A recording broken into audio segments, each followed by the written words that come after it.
inspiring Uganda. This is UBC Radio. Tune in for news. At UBC Radio, we bring you Uganda's latest news and information. Focus on Parliament. What we need to do, the Prime Minister must give us the position before we finalize with the budgeting process. Enjoy sports. The environment.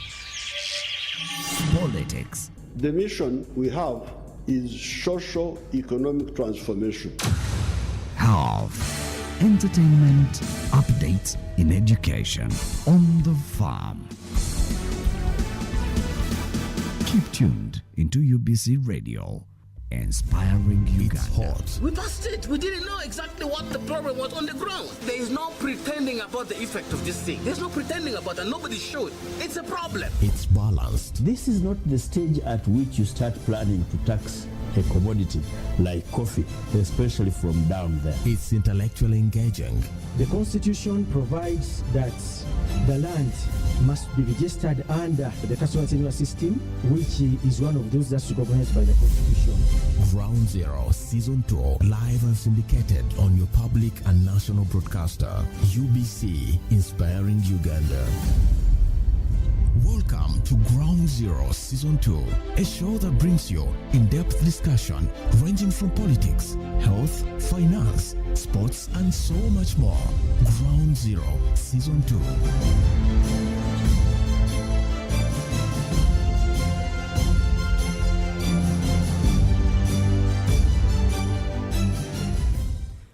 Hello, dear listener of UBC Radio. We welcome you to this important edition of UBC Ground Zero program. We are live on 5 radio stations that cover this program live. That is UBC Radio in Kampala on 98.0 FM. In Arua, in the heart of Arua City there, we are on 97.4 FM, Lira 99.4 FM, and we are live and clear on another radio station in Eastern Uganda there, that is UBC Butebo, where you can get us on 96.9 FM, that is in Mbare, 98.4 FM in Soroti, and we are also live and clear on Western Nile Radio, that is in the heart of Arua City in Western Nile, covers all parts of Lango Sub-region, Chol Sub-region, Western Nile, Karamoja, and Teso. And we are live and clear on Magic 100 FM in central parts of the country. We are live and clear on Voice of Bundujo covering western parts of this country. And we are also streaming live on YouTube. We just put UBC Ground Zero and you'll be part of the conversation. Ampaire Amon Buteega is my name. And today we have a very interesting concern that we need to address. We have just concluded, that is yesterday if not mistaken, we had the ministerial or mid-term ministerial summit held in Kampala, that is on NAM or Non-Allied Movement, that was in Munyonyo there. You remember that Uganda hosted Non-Allied Movement Summit in 2024, 19th to 20th around January there, and Uganda since then has been the chair of Non-Allied Movement based in New York through our structures and the structures of Non-Allied Movement and the leadership of His Excellency President Museveni, and also helped by Ambassador Ayeware Adonia, who happens to sit in New York, and we are here until next year but one, when we shall be handing over to another country,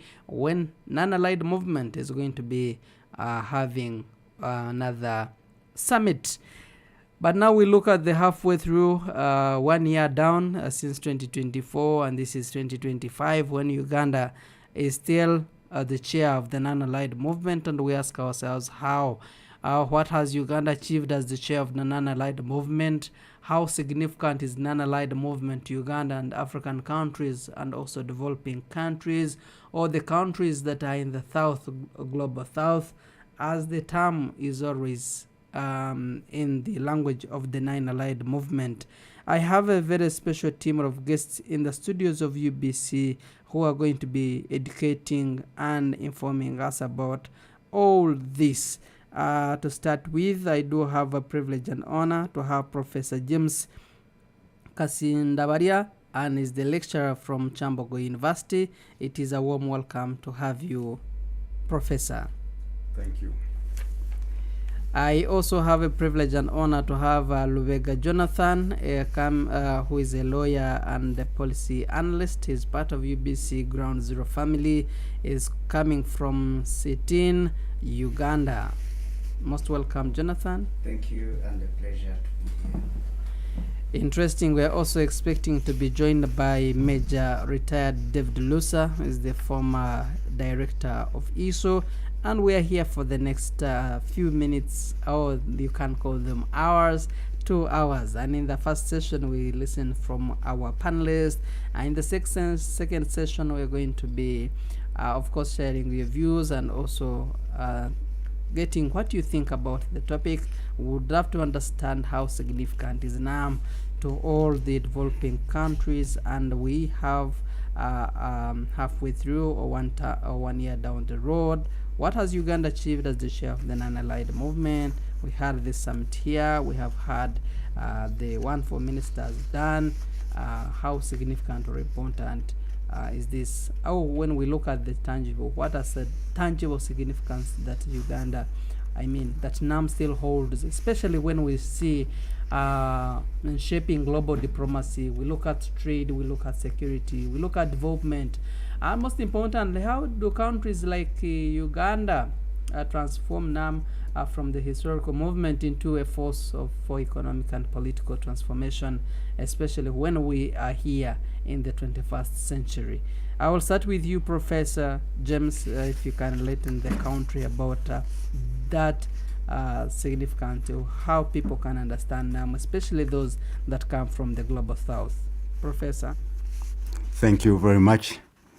I'm happy this morning that we have got very crucial issues which we have to share as Ugandans, and we also look at things from the global point of view.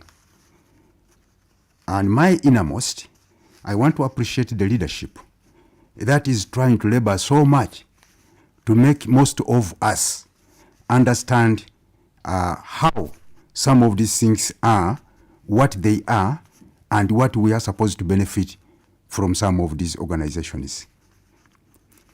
Situations arise in our own countries, and it looks like it is a far-fetched issue.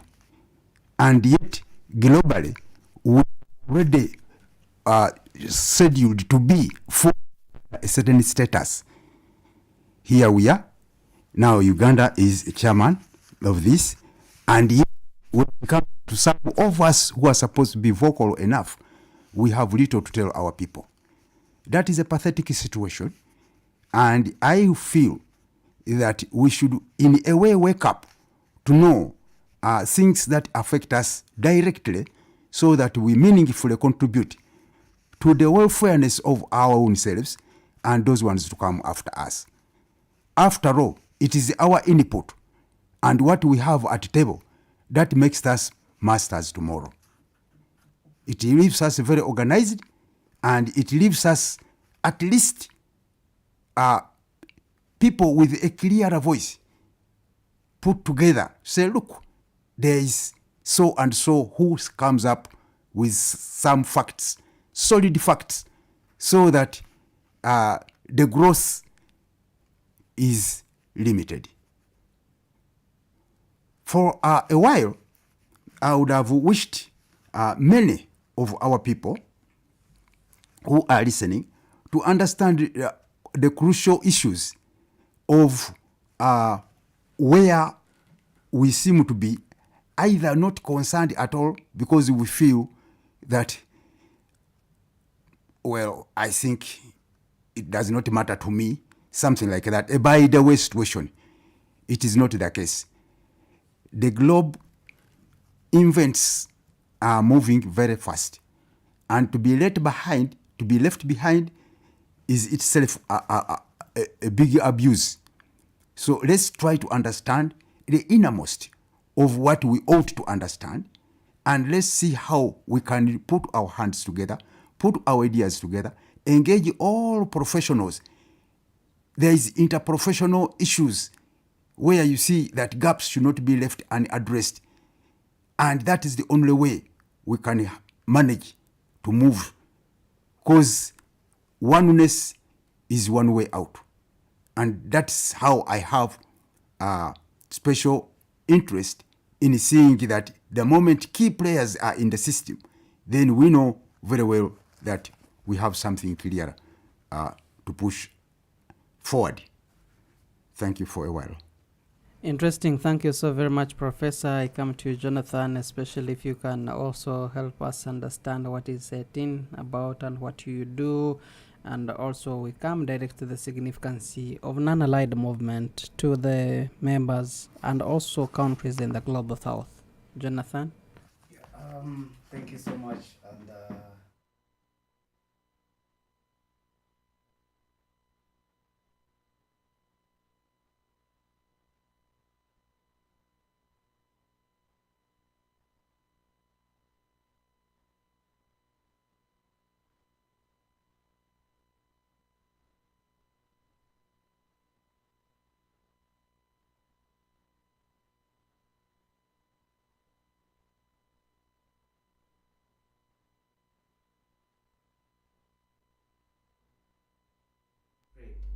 concerns of policy, concerns of ideologies that came up, and it's very important to have this discussion at the core time that Uganda is the host of the non-aligned movement. We saw Professor here can, I think, testify to the wars that came in. We had the world wars, the two world wars that came in, and later we had a build-up to the Cold War. And this Cold War was mainly looking at the ideologies and ideologically put concerns and issues at the core, which were between two powers. And we see the US came in with its issues, and also Russia also came in, as the Cold War fight was there. But then we saw a push to have independence, and also solidifying the voice of countries. And that's when we saw the NAM coming in, where countries wanted now to build their stand and also have a pushback to what intended to, that was going to be on ideas and ideological means. So that's when we saw the global south and the need to see the south to south consortium under NAM, and also getting a stand as they are, and also to build a clear voice as a bloc, not having aligned to a particular stand in the political kind of situation. So indeed, we also see it came up with concerns of sovereignty and self-dependence.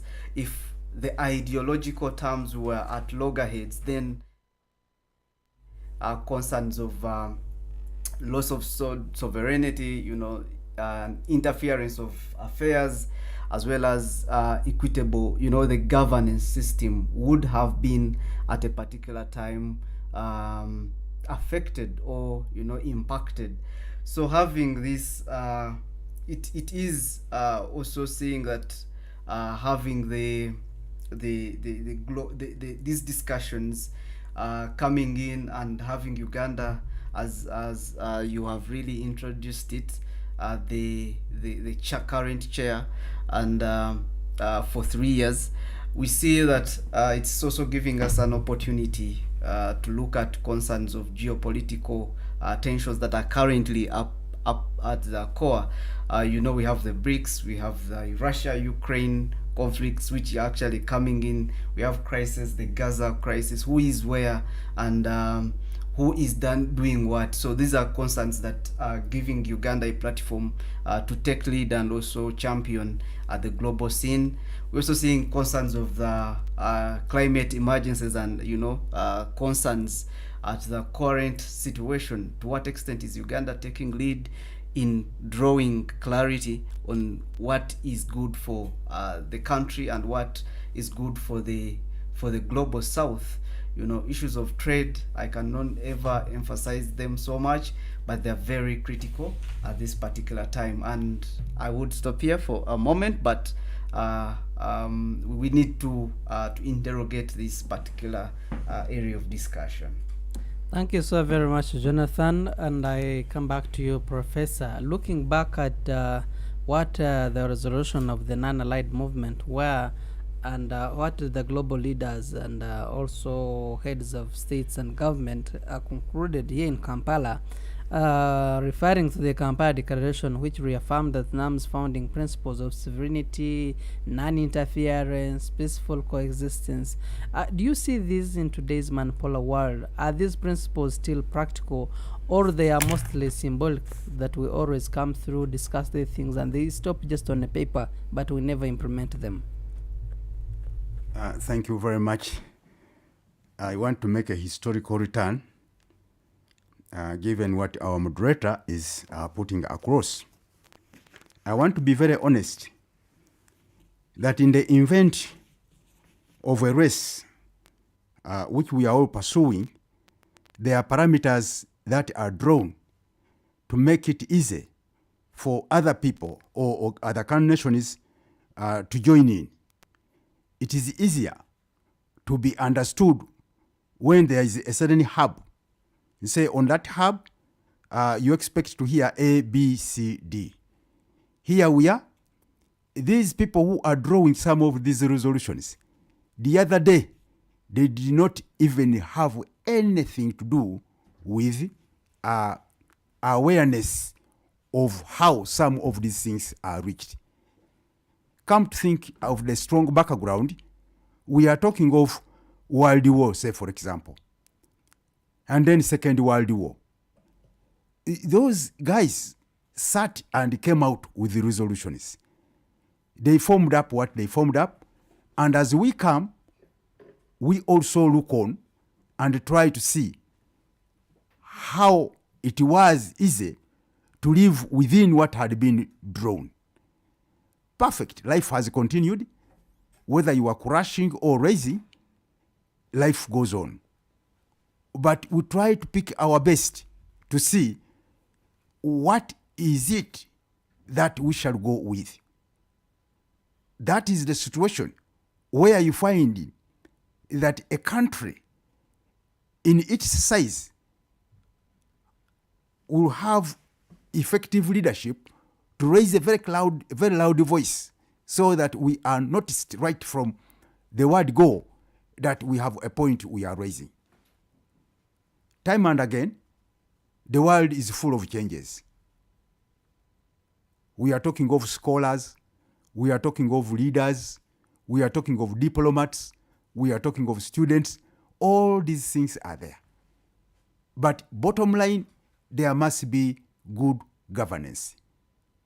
That is the way to go. And if these resolutions are such that they cannot fit within our systems, then it is a very sad situation. However, we might have to look left and right to see how we can get incorporated in some of these organizations, so that we live a life that is worth talking about. One thing that is adamantly clear is that strength which comes in terms of financial resources is special strength.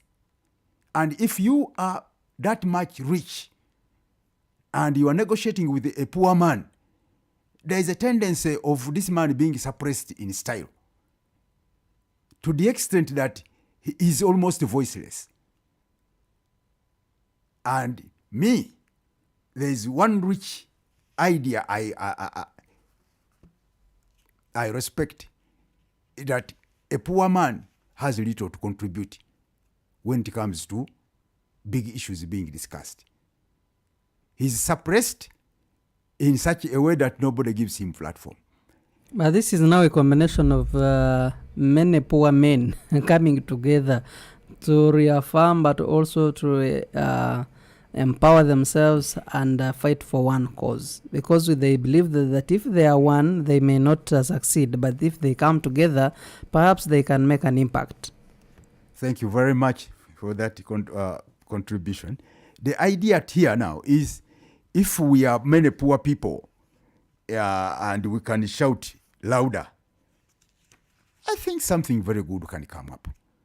Me, there is something I want to categorically put clear, that we have issues which we have always looked at from the bookish point of view.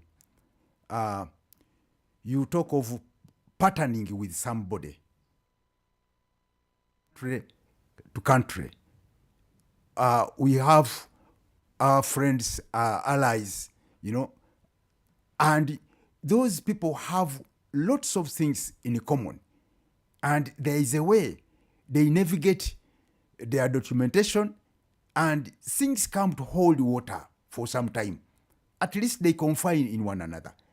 Now, here we are, southern part of Africa. We have our own wealth. We can organize so much.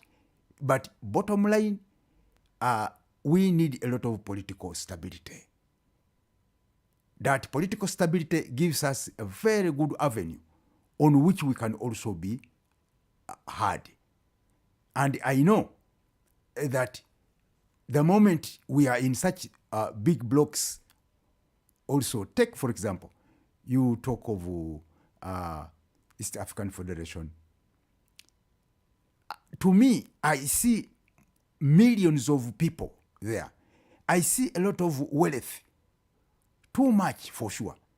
And there is a cause for even those ones who think that they are strong enough to look on us, because we are potential in resources. And if we are respected in style, in terms of how much can we exploit to see that we share these things to improve the lives of the people, that would be smart. And we would really have no regrets. I only call on our leaders to look at this thing in a more critical manner. Let us handle some of these organizations as if we're handling babies that have been born yesterday. There is growth in it, and there is a lot for us to pride over time. Thank you for a while. Thank you so very much, Professor. Jonathan, you come from the economic world, the trade, and not just in East Africa. Siatin is in West Africa, if not mistaken, South Africa, and most of the parts of the continent. Going back to the Kampala summit that we're talking about, which stressed about the economic independence, looking at the fair global trade, how can NAM countries, developing countries, especially in the continent that we come from, Africa, try to reduce, what can they do to reduce that dependency on the Western markets and also avoid that exploitative trade terms? Thank you so much once again. Indeed, it is a great opportunity, and I cannot re-emphasize it so much, and so much because it is us now to determine ourselves and our path, if I'm to be specific in this. If we want to leverage our alternatives, I mean, if we want to draw clarity and meaningful pathways towards our own sovereignty as the global south,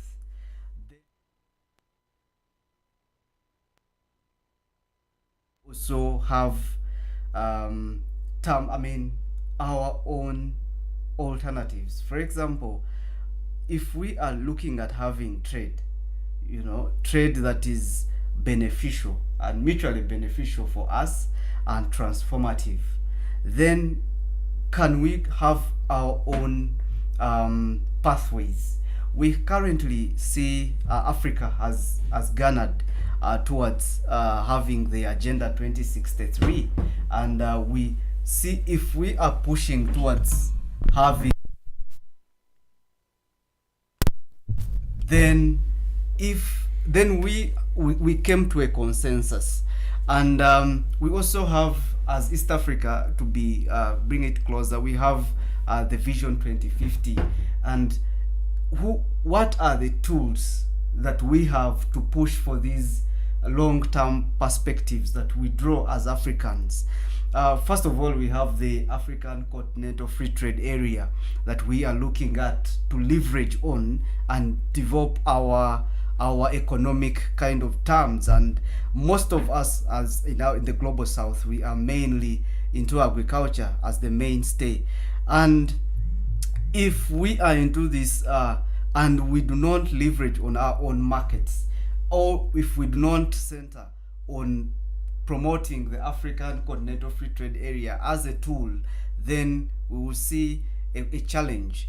And also we leverage on our perspective of seeing how Africa can be a market of its own. We see the global north is pushing for its own ideas. Currently, we have threats of accessing market.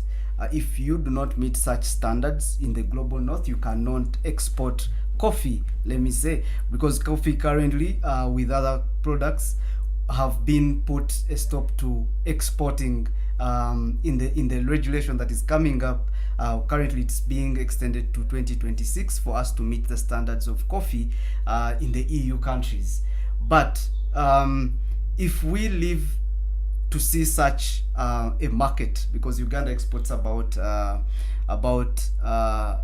67 or about a great number of our coffee is going to the EU, but what do we export to our African countries, and what are the leveraging pathways to export our products? And this is what we think as Siatini we can leverage on African solutions up to African problems. Then we also see concerns. If we talk about creating and advancing south to south economic cooperation, then we want to see investments and trade dialogues pushing towards having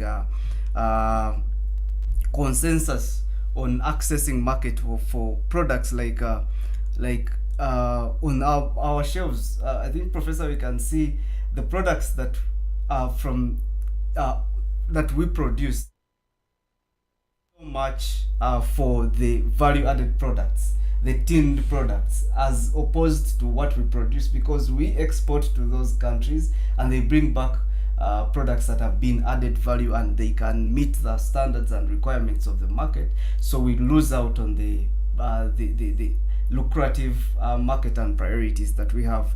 So if NAM facilitates these transitions, then we can see a leverage on that. And also looking at trade concerns as well, NAM should come up as to strengthen a voice on the ongoing World Trade Organization's reform. And the World Trade is looking towards having a reform on technological transfer. We're looking at reforms on agriculture. How is the agreement on agriculture under the WTO speaking to the realities and the realities of climate change? To what extent is the WTO or the trade architecture responding to the ongoing realities? And these are issues that NAM can have a common voice. The declaration can have a common voice from the global south to see that let's have free transfer of technology. Let's have actual responses to climate concerns. Currently there is an ongoing alternative which is growing globally, and I'm very certain NAM is also going to give it greater perspective on, that is the agroecology as a climate response mechanism. How can we recognize these responses to see that Africa as it benefits. And I think those are some of the issues that we see. If we leverage NAM and its voice, then we are able to see environment. If NAM has a voice and a common voice on reviewing the WTO, the WTO regime and environment and architecture that we see, then it will at all times trickle down at the national level as well as the local level for everyone to benefit. But if it is not responding to such elements, then our economic ties will be tied up into the ideologies that do not speak to the realities in the global south. Interesting. Thank you. Thank you so very much, our dear listener, for being part of us. We're taking a very short break and we're returning just a bit. I pray you do not have to go away. And during this break, I would love us to revisit the statements by His Excellency President Museveni during the NAM summit here in Kampala. Then we can start from there, from this very short break. Don't go away.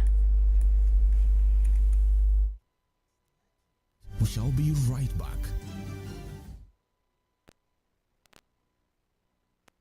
How long before I see results with military training?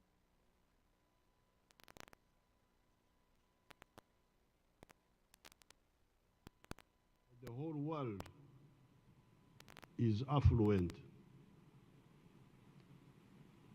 Until by 1980, the only affluent part of the world was Western Europe, North America, and Japan. The rest of the world were in poverty. In the last 50 years, we have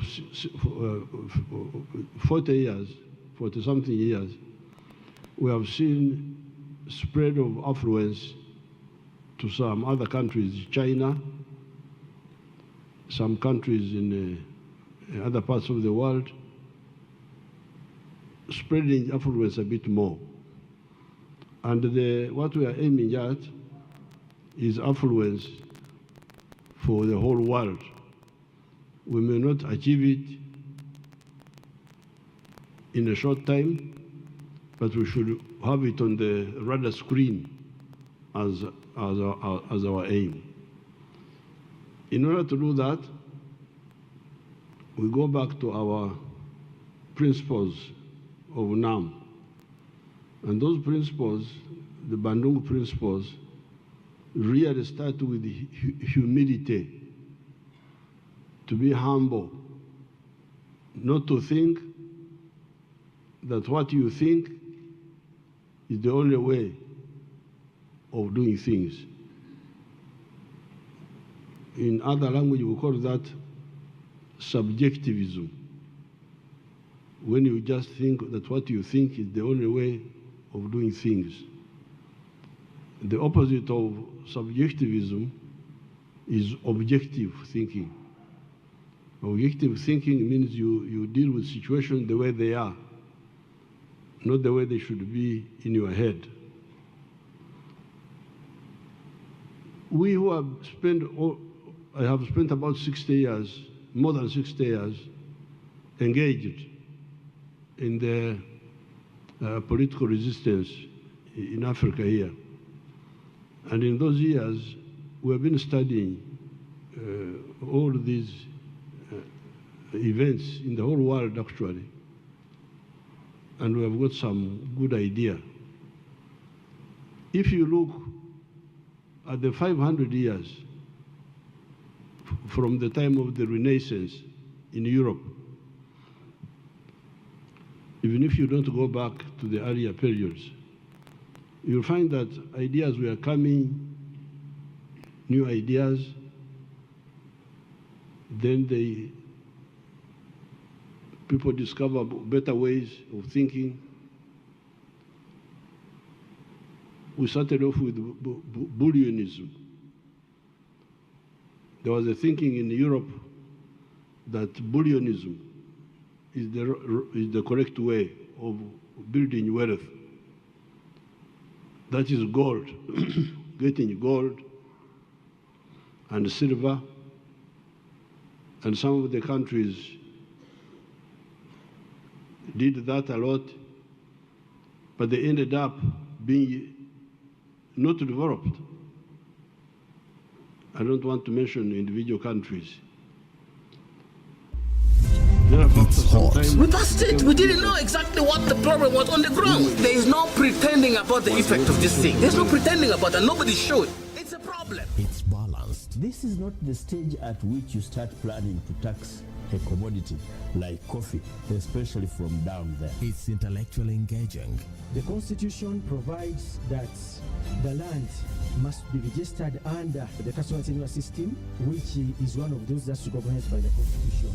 Ground Zero Season 2, live and syndicated on your public and national broadcaster, UBC, inspiring Uganda. Welcome back. Ground Zero Season 2 continues.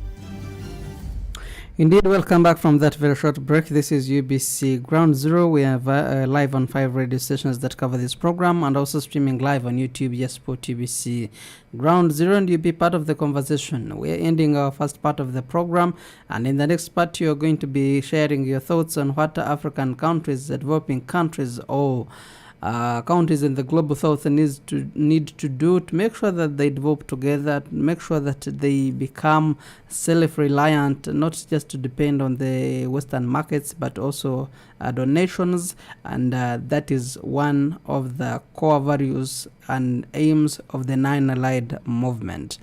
Been joined by Lieutenant Major retired David Lusa, and also, but before we come to Luther, I would love to come to Professor, looking at what the President was talking about, the Summit of the South, strengthening that multilateralism and reforming the UN, reflecting on the world voices. In your view, can NAM realistically influence the UN reforms? Today, I am adamantly clear with my statement. We have to accept that the time is now or never. Life is a struggle, and we must accept that what your son failed to do, you can afford to do it. And if your son is very well exposed, he will do even something better. It's a long time. Certain situations have been ongoing, and me, I have no objection whatsoever to think that some things are impossible to do. If President Museveni comes out and tells you, long ago there was this, what about today? Are you going to tell us that you are not thinking? In any case, we have already known that the changes that we have in life are always championed by some people. Somebody is busy thinking very hard, failing and raising. As it goes the greater saying that when you fall once, you do not remain on the ground. You raise, and possibly you start wondering, why did I fall? So in events like where there is progressive thinking and new ideas coming in from different angles, we cannot remain the same. I agree with President Museveni that ideas have been there before, old ideas. They are fabricated and they come new. Technology, say for today, we're enjoying, it was there long ago. But people keep modifying situations until today, when say we boast of a mobile phone. It can do you a lot of work. But think of, say, 50 years ago, it was almost impossible. So these changes are possible. We only need to come together, and very aggressively, by the way, because the world is changing very fast. If we do not join some camps in terms of education, then we shall be left behind. With the resources we have, the leadership we have, it is a question of what do our partners have which we don't have, and can we agree, bottom line, what can we exchange so that we have core values that we are lacking, which can be brought in our countries or our institutions of learning, so that we are able to have people. Take, for example, Africa has a number of consultants in different areas, and some of them are working in those well-developed countries. Those people can come back home, and they help to bring some of our upcoming scientists to say this one can be done home. It is a question of agreeing, systematic transition of sharing knowledge. The minerals we have, how come that the minerals which we have here are the ones which are exported to the other side, and they are turned into real value, such high value that you start wondering that did this thing really come from down South Africa here? The other day I was impressed with the president of Botswana, I think, when he was talking of diamonds. Every other person who is mindful of good money will talk of diamonds, gold, diamonds. But if these people are the ones who are going to decide on the prices of the diamonds, and yet the diamonds are with us, it becomes a little bit tricky. But given the respect of other leaders who have been there before, how they have had hard talks with those guys who are now busy siphoning our resources for the ends of their own people, it becomes imperatively clear that that shared knowledge, that way of saying we should have a better tomorrow globally, it puts us in a very comfortable position. And believe me, let's leave nobody behind. If there is a gold mine in Zaire and much can be pulled from there, then there is diamond down in Botswana. What is wrong with that? Or Namibia? Then you have a lot coming, say, Uganda here, you have petrol. What's wrong with that? Those resources you put together, and then you blended with the knowledge. For sure, we shall have a lot, and we shall boast of a very, very beautiful Africa. Climate change is coming in. Those are issues which sometimes look like they are far-fetched. But bottom line, those scientists who are preaching these things, they have it all. But they only need to tell us, look here, there is a danger here, there is a danger here. But as far as the resources are concerned, we are ahead. It is a question of standardizing issues. It is very pathetic to find somebody thinking that a fruit here, I see apples. They come sometimes from very far worlds. And yet, given the opportunity, some things can be handled here. In Uganda, say, for example, you hear of foods that are organic. Sweet bananas, so beautiful. Pineapples, so good. All these things can be treated very well. They are foods. That is wealth. That is life. I don't see how we cannot sit for longer hours to make sure that those things are given a packaging formula of how we can interact with others, so that we are on the hottest knob you can ever think about. Thank you, Professor. Thank you. We've been joined by Major Retired David Lusa, a former director at Internal Security Organization. Is the veteran when we talk about the National Army, this country you call Uganda, has served in the Uganda People's Defense Forces. It is a big privilege and honor to have you again, sir. Thank you very much. I hope I'm being heard well. Yes, we're talking about non-allied movement. In 2024 January, we had the summit here where global leaders, heads of government, heads of states and government were here, and a number of resolutions were affirmed, and every country committed to fulfilling given commitments that were discussed here in the country. 1 year down the road, Uganda is still the chair of the non-allied movement, and this week we had the midterm review where ministers coming from all the non-allied movement countries came through, and now we are halfway what Uganda has achieved as the chair of the non-allied movement, but also based on your experience as the security officer, former director of ISO, looking back at Kampala summit, which condemned foreign military interventions and occupation. How can non-allied movement influence this global peace without becoming a military alliance itself?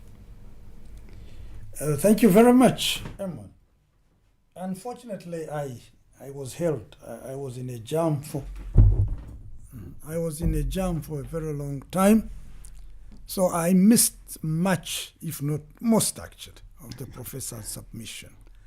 And I would have loved to listen, but it's too late. It's not his fault.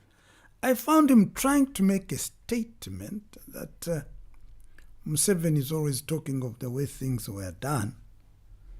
And how about today? Well, I'll not go into that yet. But what is the Nine alignment all about? I don't know whether that one was covered. If it was, I'll be forgiven. Like I said, I'm late.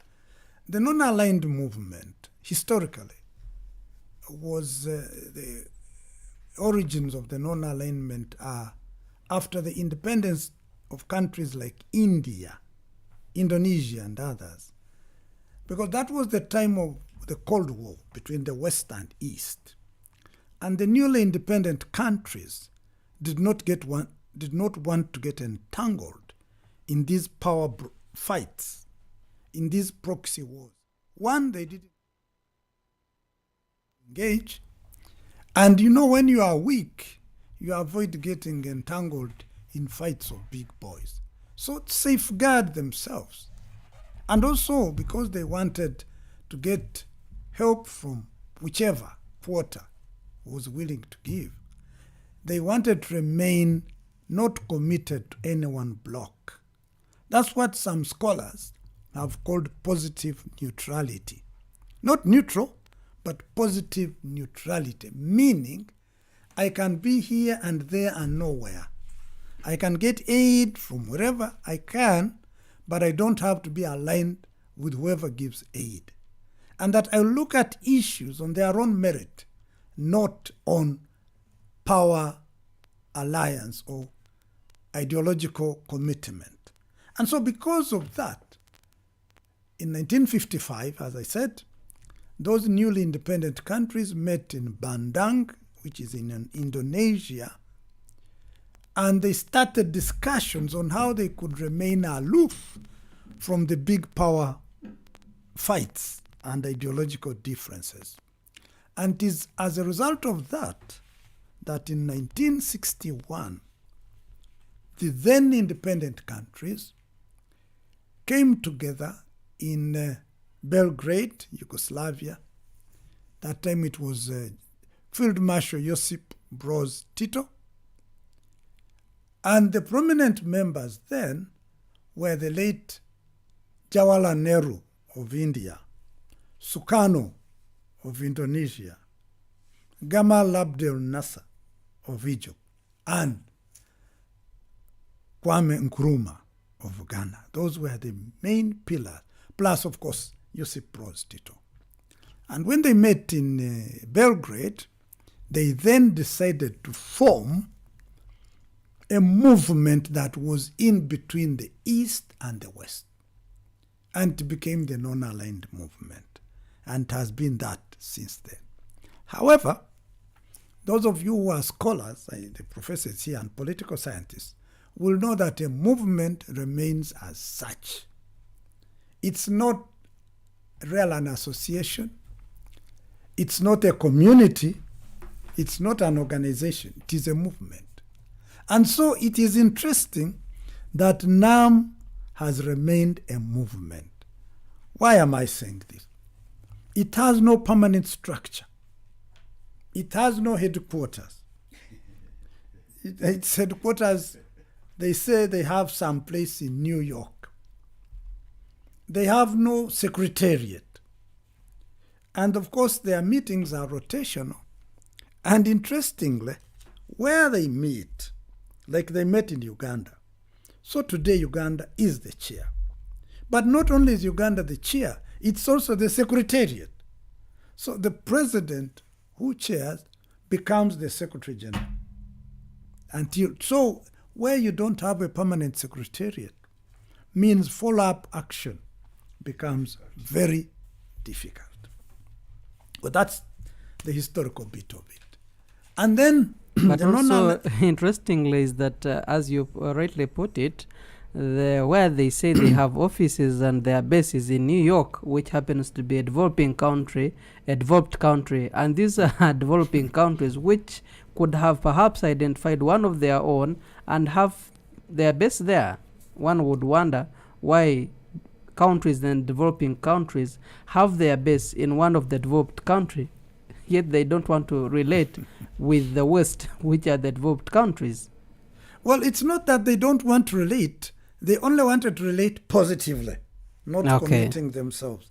But, you see, the NAM is the second largest international organization after the United UN. Nations. It has currently 121 members. And these people are not joined by any common interest. It's not like, say, the African Union, which has the interest of the Africans. It's not like the EU, which has the interest of Europe. It's not like NATO, which has the interest of protecting the West. So the non-alignment was such a diverse group of countries, some developed, by the way, like India. It's a developed country now, no doubt. I think it's the fifth economy now, or fourth largest economy in the world. Where you have India, and then you have a country like, I'm trying to see, one of the poorest countries. And all of them are belonging... South Sudan, which was... well, South Sudan is a big country. There are some of these small countries. Niger. Some of these small countries which have nothing in common other than the fact that they did not want to be engaged in the big power game. But then interestingly, some of the non-aligned countries, like India again and Pakistan, have nuclear arms now. So are they still small countries fearing the big? Not really. Not at all. So that's the amorphous nature of the non-aligned movement. And so, with that hindsight, I believe it was correct that Uganda became the chair at this material time. Why do I say so? If you look at the 10-point program of the NRM, which many of us now no longer remember, but I had the pleasure of even teaching it, many of the points in the 10-point program of the NRM, the objectives, are the same objectives of the non-aligned movement. There's no doubt about it. You need to read them. Independence, neutrality in international affairs, democracy being neither east nor west, economic improvement. These are all the items of the non-aligned movement. And truly, I always believe credit should be given where it is due. President Museveni, the person, maybe that's why he has dominated the affairs of this country, has got such a foresight and insight into issues which may not be shared by many of his peers I'm sorry to put it that way. I'm not demeaning anybody. Maybe the late Eria Kategaya might have shared. But so President Museveni, even as early as 1979, when he came as Minister of Defense in the short-lived UNLF administration, he decided to get military assistance from wherever, from Russia, from the West, from China, whoever could offer, and even training. That's exactly what he did. And even today, if you wanted to get the proper stereotype of somebody who is non-aligned, I would say it is President Museveni. I'm very sincere. I'm not praising him, but I'm very objective. Because, look, recently there was that 12-day war or battle between Iran and Israel. Many of the African countries were up in arms condemning Israel. But I'm sure many of us saw President Museveni's statement. He said, both are our friends. And that's true, because we get a lot of things from Iran. We have a lot of dealings with Iran.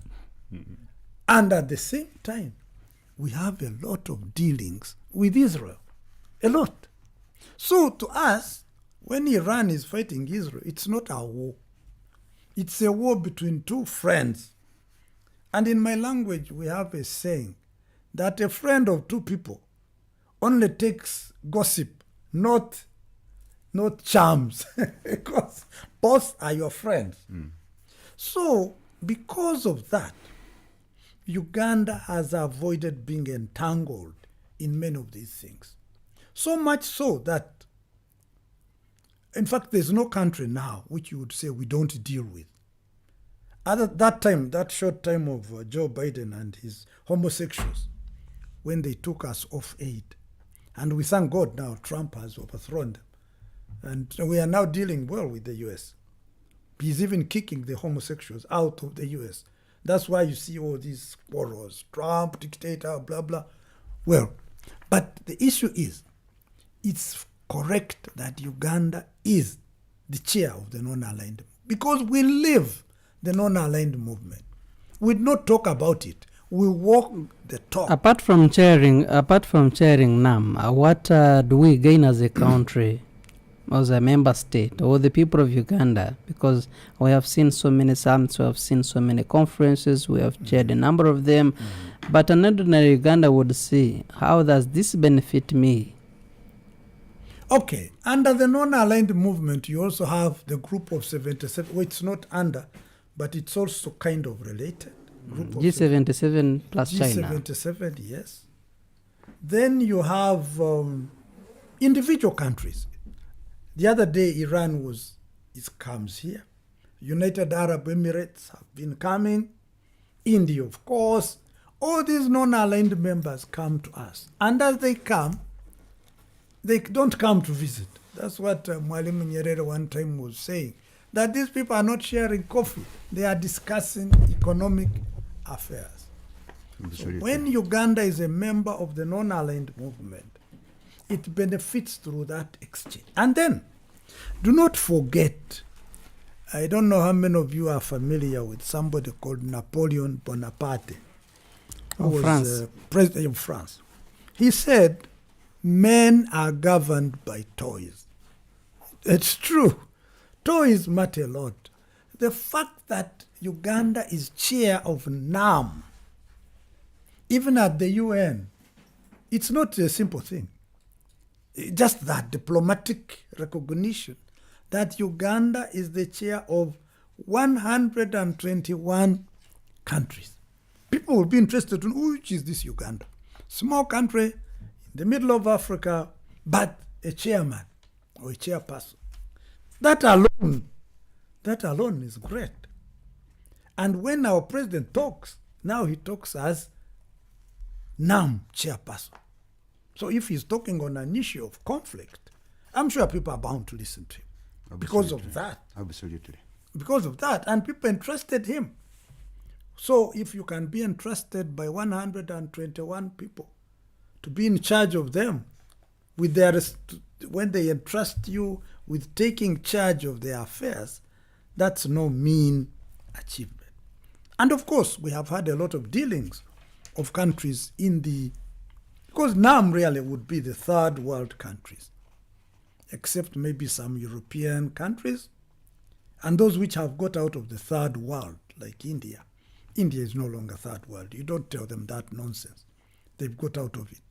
The Arab countries, the Emirates and so on, don't call them third world. In fact, third world is almost becoming synonymous with two continents, Latin America and us, Africa.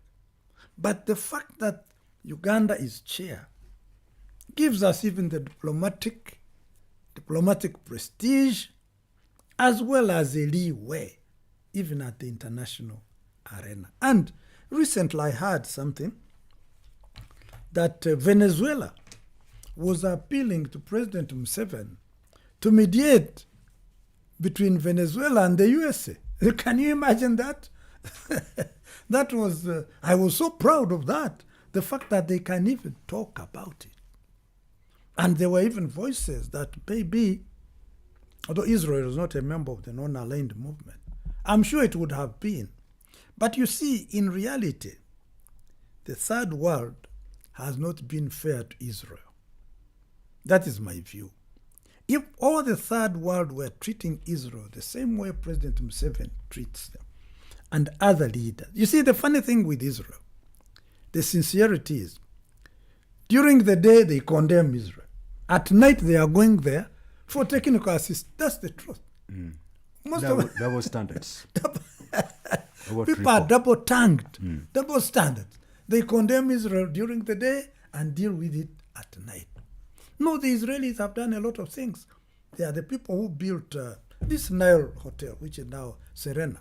Initially, they were the ones constructing it. Butebo, Bukoto Flats. The road from Kabale to Kabale.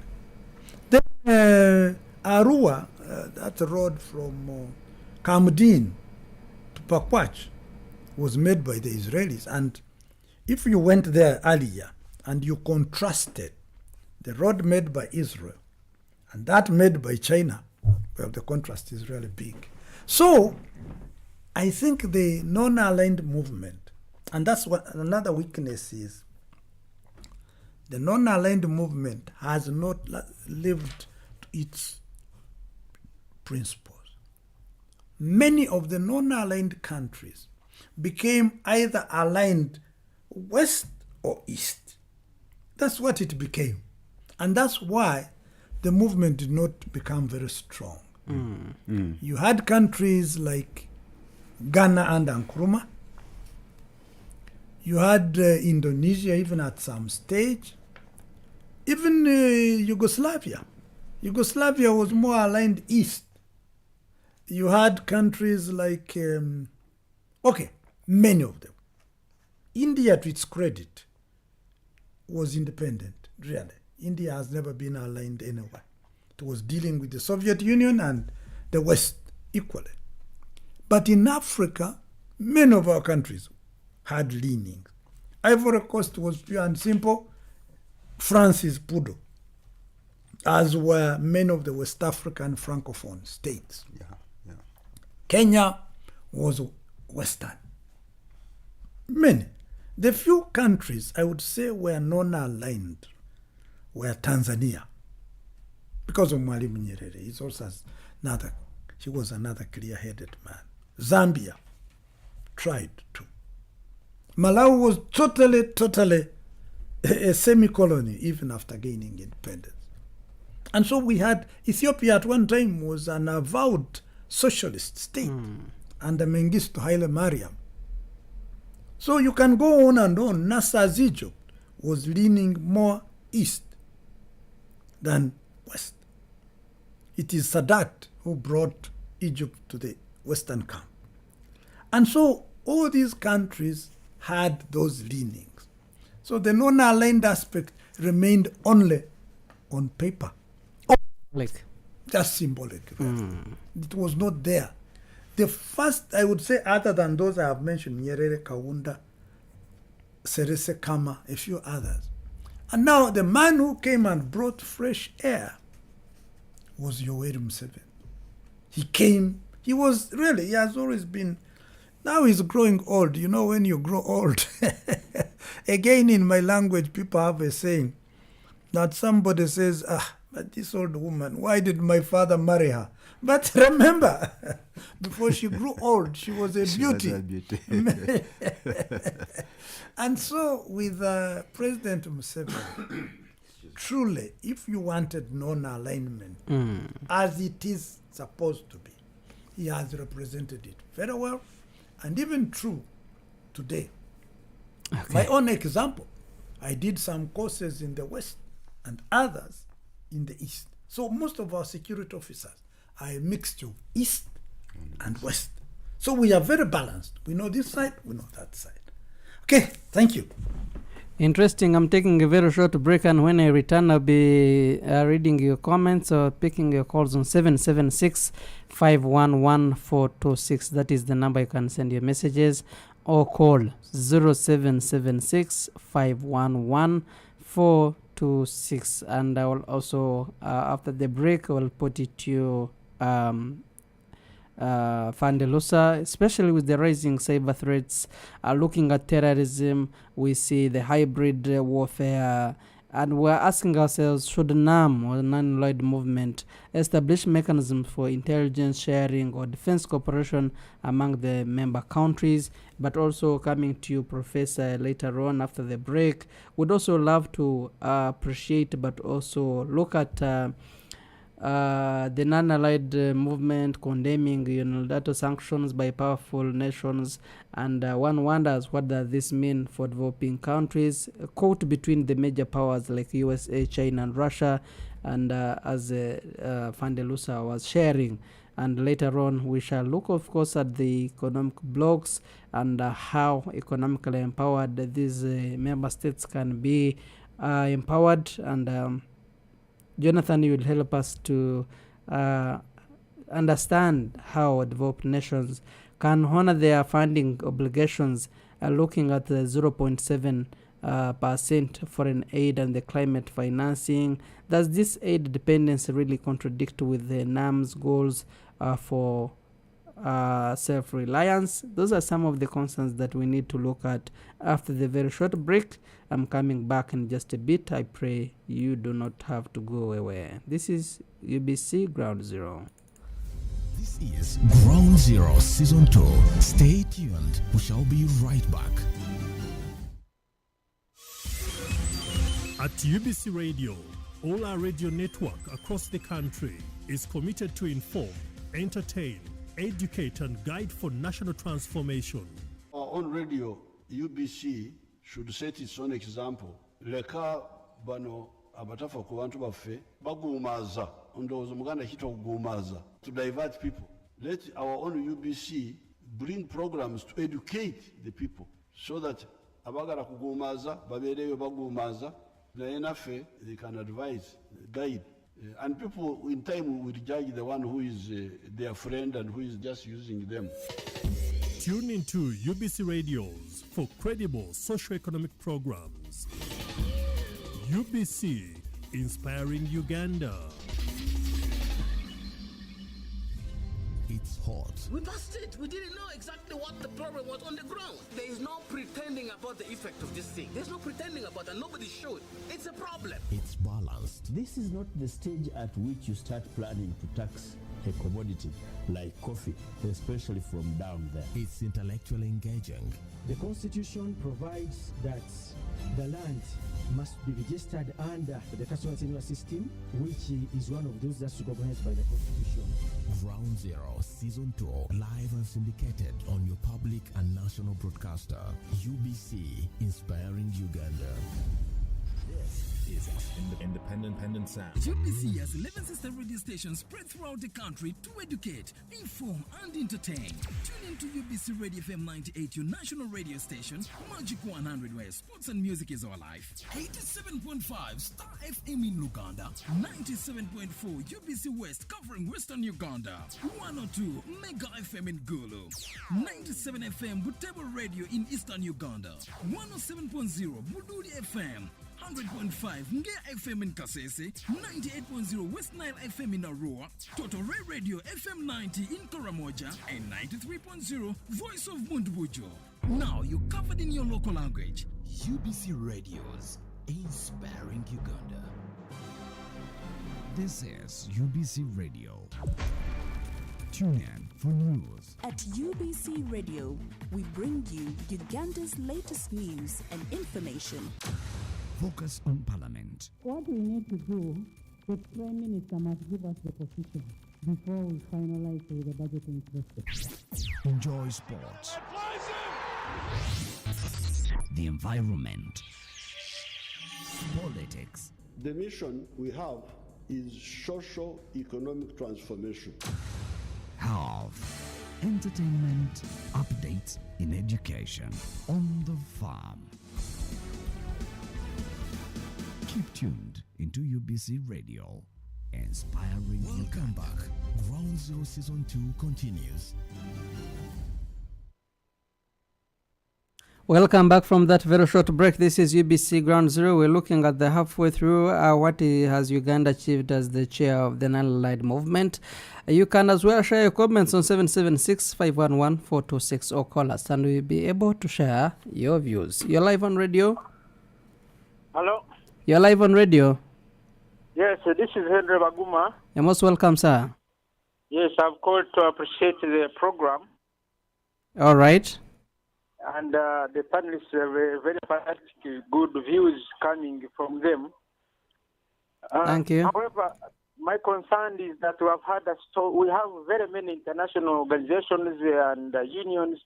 Look at the United Nations, the Commonwealth, we have the African Union, we have UNESCO, we have the International Aid Committee, so many organizations. But I want to hear from their side of the story. How does an ordinary person, like we here in Jambo, here in Bandina Casero, in Fort Potro, how do we gain from such organization? Because normally what happens is that organizations are set up and then the senior officers, they meet, they have tea, they go away, they meet, have tea, go away.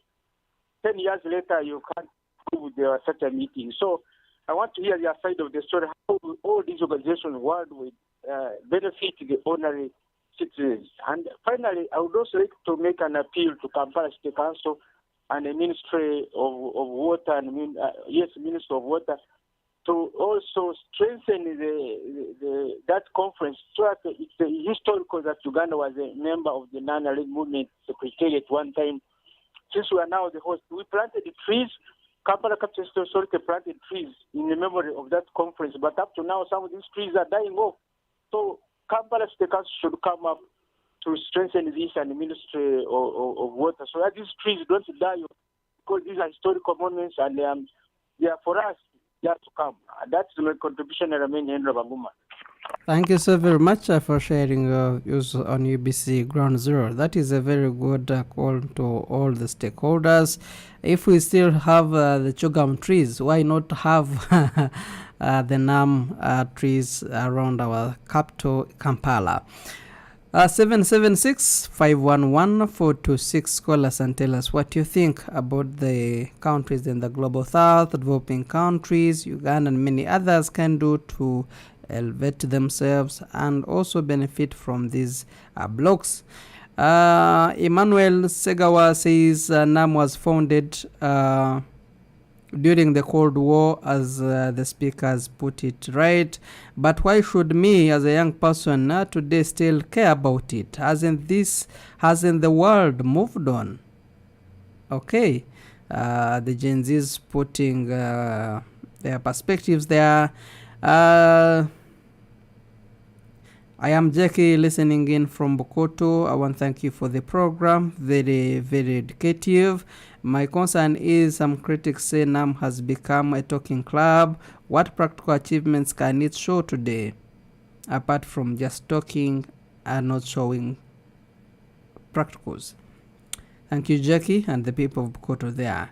I am listening in from Ginger. I am Abdul. I want to thank you for the program. If now members disagree among themselves, for example, India versus Pakistan or Rwanda versus DRC Congo, how can the movement stay united if fire is burning within their house and then they want to preach peace? Thank you, Abdul, in Ginger there. Thank you for the program, Amon. I'm listening in and with all my colleagues. Does the rise of BRICS make NAM less relevant, or could BRICS and NAM work together? Okay.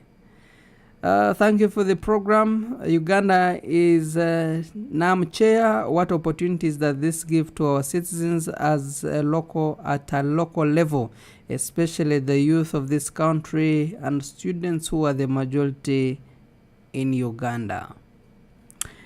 Keep sharing your views. I will be reading one by one, but we always advise you put your name and where you're listening in from. That motivates all of us. NAM talks a lot about South-South cooperation, and trade among African and Asian countries is still very low. What is blocking progress? Is it funding? If it is funding, what are they doing about it? Now, as NAM chair, how can Uganda promote value addition instead of exporting raw materials like coffee and minerals?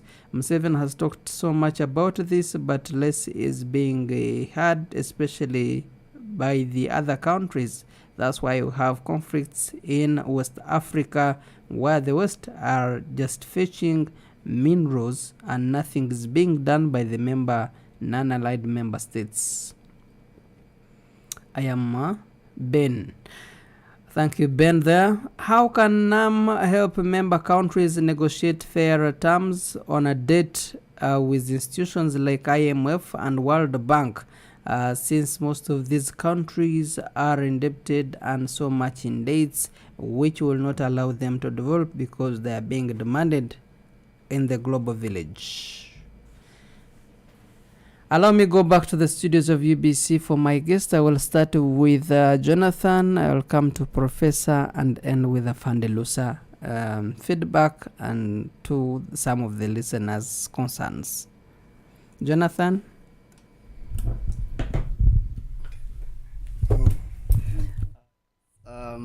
Thank you so much, listeners, for that great feedback and insights. I really take it very important for us to shape the discussions.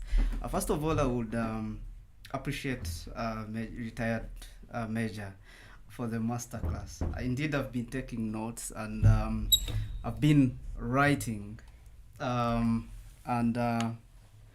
seeing that we really speak to the realities of the current situation. So realizing the background and the historical perspectives that Major has given us here, I got questions on, if we are not aligned to anyone, then aren't we going to be worried of annoying anyone? You understand? In terms of the economics, in terms of trade, in terms of, there is such a question that would come up. If you fail to align somewhere, then you're not going to have particularly a stand. But I'm certain that this is going to be corrected, and also this is an ideology that is being drawn clarity, and every day we are realigning our perspectives. Then there is a question that came in on if we have these blocks, the regional economic blocks, and if we have the push to trade among ourselves, then are we seeing if we have trade among ourselves, then are we seeing what are the challenges and what is deterring African countries from benefiting from trade? So, in this perspective, I see concerns of addressing and aligning our non-tariff, concerns that deter. For instance, the non-tariff barriers that we have. For example, we have seen, and colleagues here my fellow panelists will recall instances where trading within ourselves, most of the products are not allowed. There is issues of protectionism vis-a-vis trade liberalization, and to what extent can we see the benefit, the mutual benefit within ourselves? What can we do to prevent these non-tariff barriers? Also, what can we do to facilitate our products to meet the market standards and demand? I will speak again to what the opportunity we have of the African Continental Free Trade Area and the push where the NAM is also focusing on having that being a tool to progressing trade realities. In this, according to this African agreement, we see now open up of borders. Nigeria, Uganda signed an agreement under this this trade area. They want to open it up, and we need to understand what causes what will deter trade between ourselves, and also concerns of common issues of common standards, and to what extent are we having unified standards within ourselves as countries under the African Continental Free Trade Area. So basically there are lots of questions that we need to answer, and I'm certain that with the leadership and the wise counsel of the president, I'm certain that this is going to be opened up. And perhaps I'll end with one issue of what the declaration also is looking at. One is looking at climate financing, the Kampala political declaration that has been pushed, that has been concluded on, looking at debt relief and technological transfers. How are we going to see these put in reality and in consideration?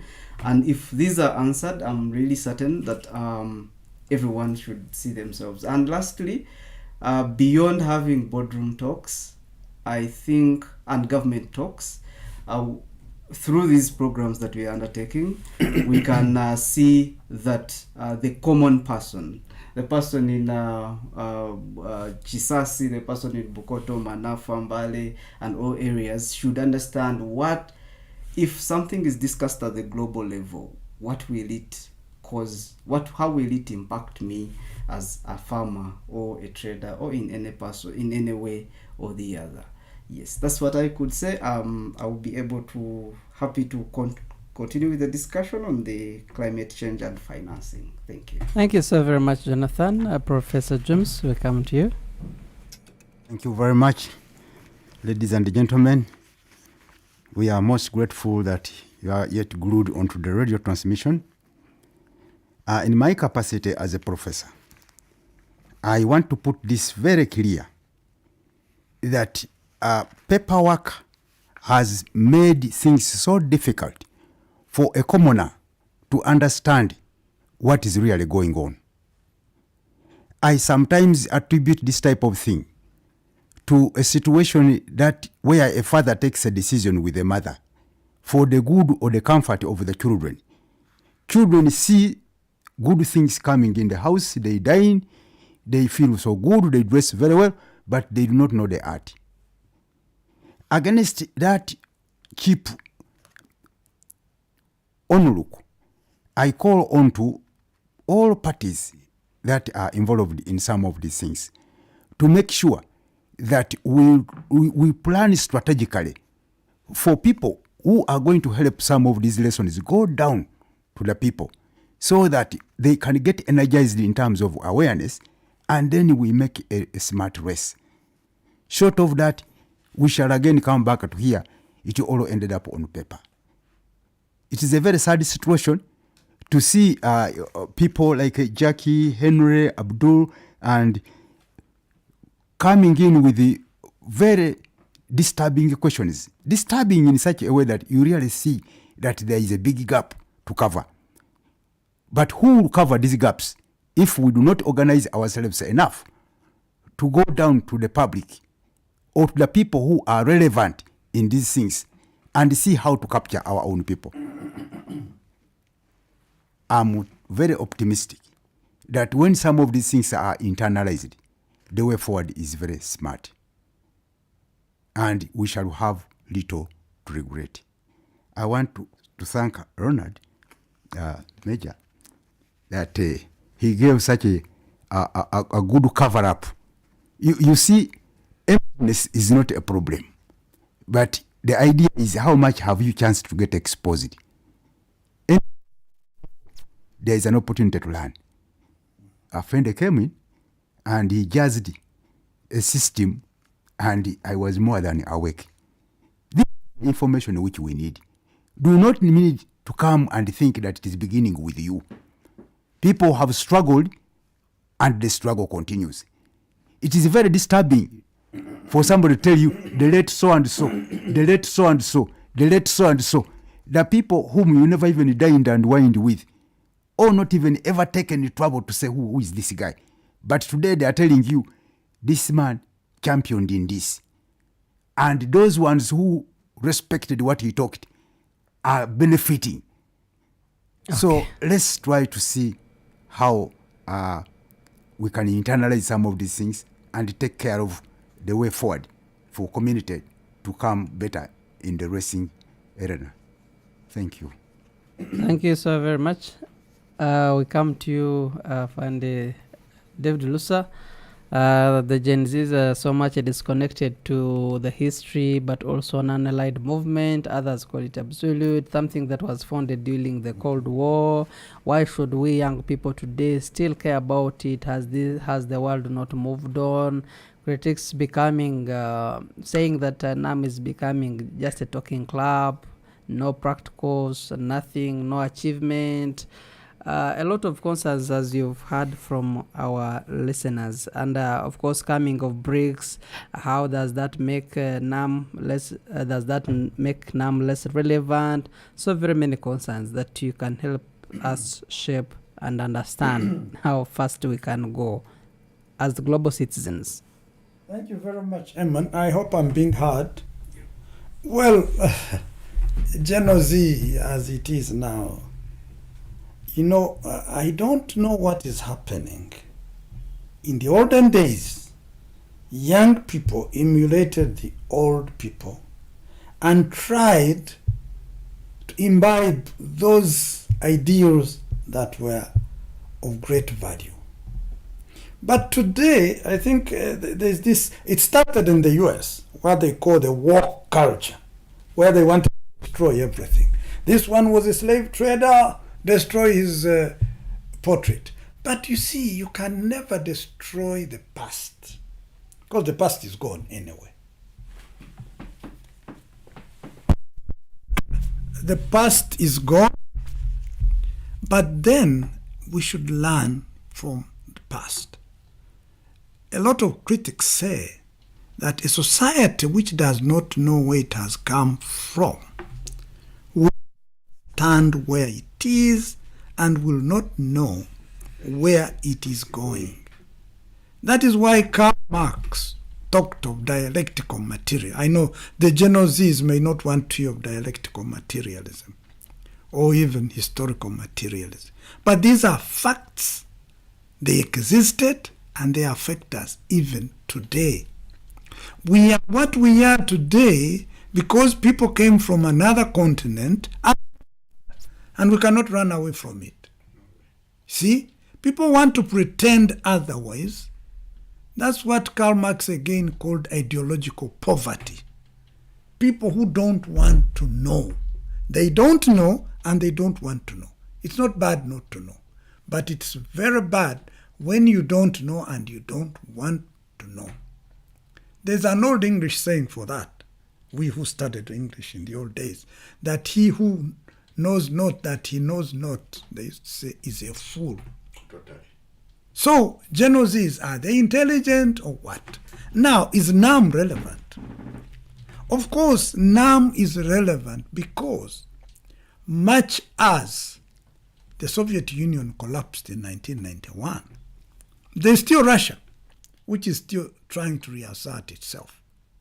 If you doubt it, look at the Ukraine-Russia war today, 3 years on. If you doubt it, look at the emergence of China as a great challenge to the US. And of course, there is a Cold War going on with you may give it another name. Now they are calling it, I know the other camp is calling it multilateralism. Well, maybe. But the non-aligned movement still is very relevant today. And it is helping us because it is easier for us to deal with countries in the global south than with those in the north. Because those in the global south may not impose conditions on us, unlike those in the west or even east, because even the east has its condition. I don't think China gives grants. They give very serious loans, and some countries have been in trouble with China for non-payment. Let's not be deceived. As long, Malawi, for example. Malawi and Zambia even had a problem. They had to take over the airport. In international relations, it is very common that nations are guided by interests. Any nation without interests cannot be a nation. It's dead. Any nation has interests, and those interests must be political, ideological, economic, security, and so on and so forth. And every nation worth the name should relate with others bearing in mind those interests. And so as long as there are those interests, and as long as there are big powers, the non-aligned movement still has a role to play today. Maybe not as much as it did many years ago, but it has changed now. Now the non-aligned movement is talking of the environment, which was not an issue then. It's talking of new and better terms of global trade. It's talking of South-South cooperation. It's talking of cyber security. These are new things. So anyone who says it's irrelevant, and you see when we are talking of things like cyber, because Uganda may not be having a high computer whatever, but India is a big IT power. And if we are allies and comrades, then we take advantage. Other countries, the Asian tigers, they are now technologically advanced.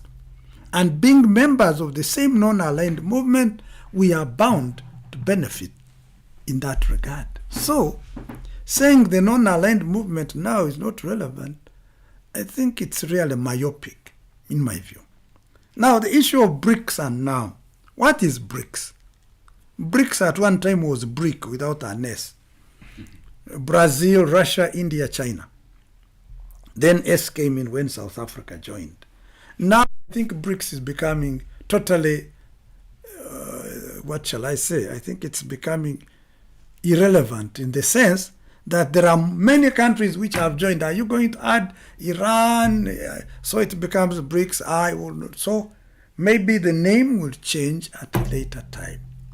But BRICS came about as a challenge to the hegemony, economic hegemony of the West.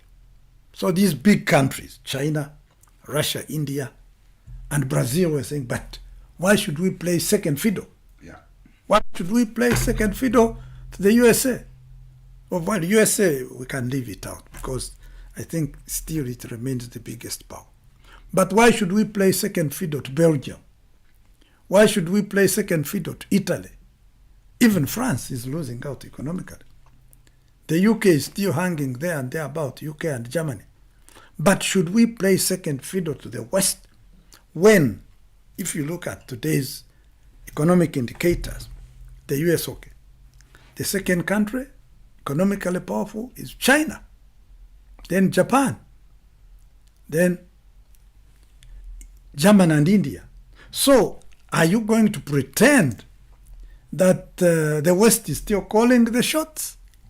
I do not think so. But last year, I was in Moscow, and I was interviewed on radio, Russian TV, and I was talking about that same situation. I said, now the West can no longer pretend to call the shots because they have lost out. Among the, if you looked at the top 6 economies, almost apart from Germany, I think UK, I don't know if it is still 6th or 7th, but let's say Europe has only 2 maybe. UK, Germany and UK. The rest, China, Japan is from Asia, China is from Asia, India is from Asia. So, is Europe still calling the shots? The Americans are descendants of Europeans, but they are not Europeans. So, Europe has lost its central role as what they used to have those days.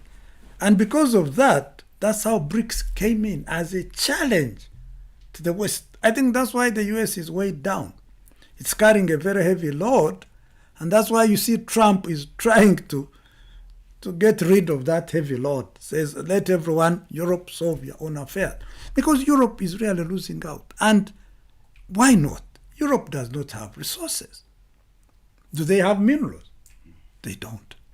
Arable land is very limited because these are small countries. So they have been depending on former colonies. Now, when the former colonies break free, then Europe is left confused. And that's why now you see the Western world is almost the US now. Maybe Germany and to some extent UK. The rest are lost. They only depend now on brain power, human resource. The rest is gone. The countries which become powerful, what makes countries powerful? Resources, material. Like the USA is powerful because it's big, it has all the material resources. Likewise, Russia, to some extent, China. India also has some resources, but the European countries are poor in natural resources. The only resource they have is the human resource. Brain power. Brain power. But then brain power doesn't work in a vacuum. See? So that is now, of course, the non-aligned movement, I told you, comprises of 121 countries. BRICS, perhaps now it's about, if you add the observers, maybe 40. So is a group of 121 becoming relevant before a group of 40? That's illogical. So therefore, non-aligned. And the fact that that's why these Gen Zs make mistakes. When you see an old man, don't joke with him. The fact that he has survived up to this long means he has gone through it. He's gone through the bumps. And he has overcome. So NAM, similarly, it has gone through bumps. It has been tested. It was tested when the Soviet Union collapsed. It remained, tried to look for a new role, and it still has adjusted. So please, don't kill it. The Americans say, even the British, that if it's not broken, don't fix it. We can improve NAM, not kill it. Okay? Now, low trade among NAM members, yes and no. You see, like I said, most of the NAM countries are the former colonies. Right away. And because of that, they have their relationship with their former metropolitan countries. And it dies very hard. The Commonwealth. The Commonwealth, yes. Commonwealth is also an international organization of former British colonies. There's the Francophone community. And then I think there is the Lusophone for the Portuguese. And then I think the Spaniards may not have. But then we also had other blocks, because even in South Asia, they have ASEAN and others. So, because of that, and besides, we do not have to limit ourselves, because trade, the professor knows better. You look for the best opportunities. If I can get something more conveniently from France, must I say I should get it from Brazil, where I'll pay more? No. This is a question of logic and common sense. And so the more avenues you have, the better for you. That's really. And so, but I know there's a lot of trade among the African countries, between Africa and Asian countries, a lot of it. South Korea does a lot of things here. I think it's still a member of the non-aligned movement, South Korea. I thought so. I think it is. India, we do a lot of trade with India, Pakistan, Vietnam, all these countries. I see a lot of goods made in Vietnam in our country, and many Ugandans go to Vietnam. Okay. Yeah. So I'm answering these questions which were raised. Then value addition. This is what President Museveni, I think now they have turned it into his song. Wherever he goes, value addition, value addition. And he's not helped, like I said. What is, for example, I would be interested to know what his opponents are saying about value addition.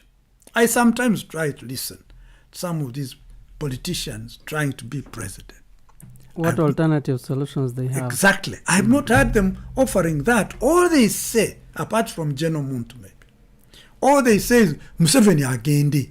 But if he goes, what are you going to put in place? See, again, fine. He can move even today. But what alternatives? What better alternative? Not only what better alternative are you putting in place? And I don't hear anything like that. It is all silent. The only person who talks of value addition is President Museveni. PDM, fighting poverty. The man has been going around the country. Even if I'm not a president, I can also try to talk to my people that get rid of poverty. But all they talk about, what do they talk about? Ethnicity. The other day I had a very dirty song. Banyarwanda bakoleki, tubagobe or something. This here, I have it. All they know is to chase people. Okay, you can send away Banyarwanda, but does that solve your problem? And who are the Banyarwanda they talk of? Maybe people like us who come from a certain region. And is that how you build a nation? So this is why we feel we are in trouble. When other people are looking at value addition, improving the economies, improving the IT status, fighting cyber crime, we are talking of ethnic groups. I don't want to use the word tribe. No, that tribe word is very derogatory. It was brought by the whites to show we were primitive. Okay. That's why have you ever heard of them saying the German tribe? No. Nation, nationality. But the Africans, tribes. Even the Yoruba, who are about over 20 million, say Yoruba tribe. Okay, lastly, as time is not on our side. Okay, sir. There was something on NAM's role in negotiating better terms of trade. I think NAM, or even the South has been doing a lot to negotiate with the advanced countries for better terms of trade. Well, they haven't always been successful, because when you are poor, you have little bargaining power, even in everyday life. Yes. You can have very little power over a rich man. You only have to beg and sweet talk him so that he can listen. And that, thank you very much. Your last comments, I may not get time to come back to you. What will be your parting shots and last comments? Well, my last comment is I'm very happy to have been a party to this discussion. I'm sorry I came late, but I hope I covered all the ground. Absolutely. And now I'm very happy to be here. I wish to advise our fellow Ugandans, as we go to the polls, which is very soon, we should vote wisely. Let's vote for value addition. Let's vote for improvement in our economy. Let's vote for fighting poverty and not ethnicity. Because we have been with ethnic groups all along, they have not helped us. We have been with languages, they have not helped us. So let's go and vote substance over fanaticism and ideas that don't help us. Thank you. Interesting. I will give you also some minutes and also give you parting shots and also concluding remarks, Jonathan, and I will end with Professor James. Okay, thank you so much, our dear listeners. My parting shots is as we see our chairmanship being in Uganda, and the build towards self-reliance as a key pillar of NAM, we need to also draw these strategies because of the ongoing discussions and debate on whether we leave it in the ground or sustainably exploit it for a sustainable energy transition.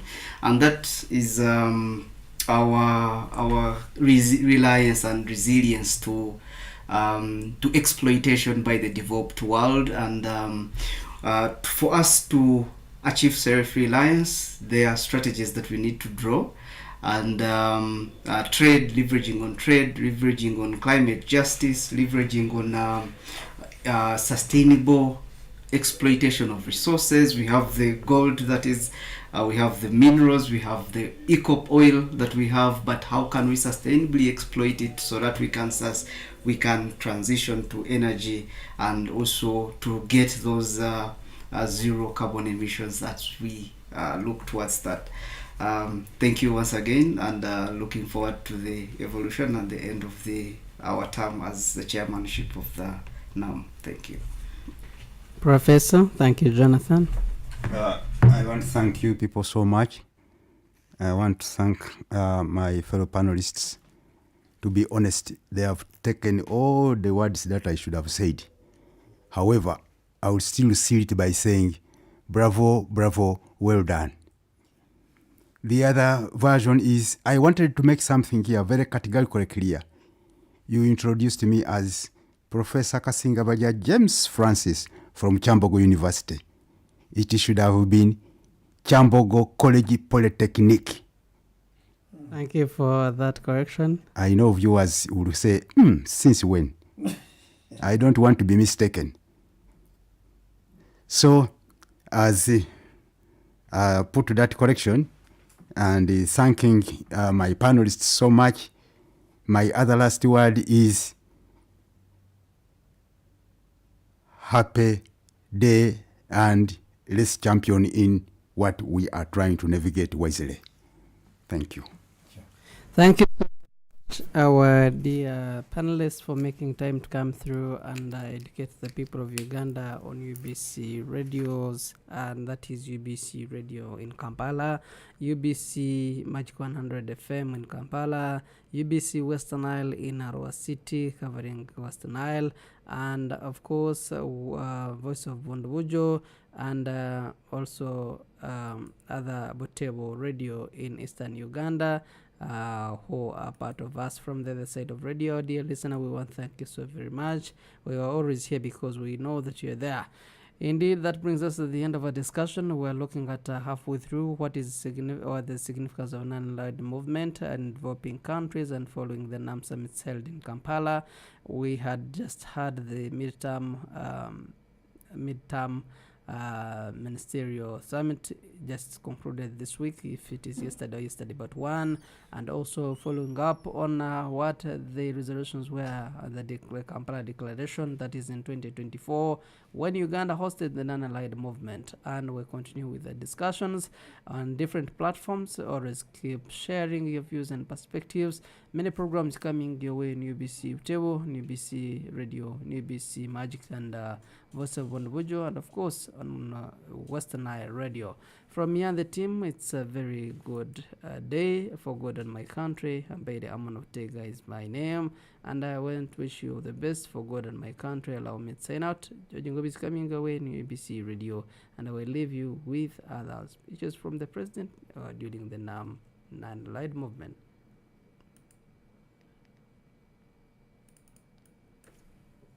Politics, Ground Zero Season 2, a production of Uganda Broadcasting Corporation, UBC, inspiring Uganda.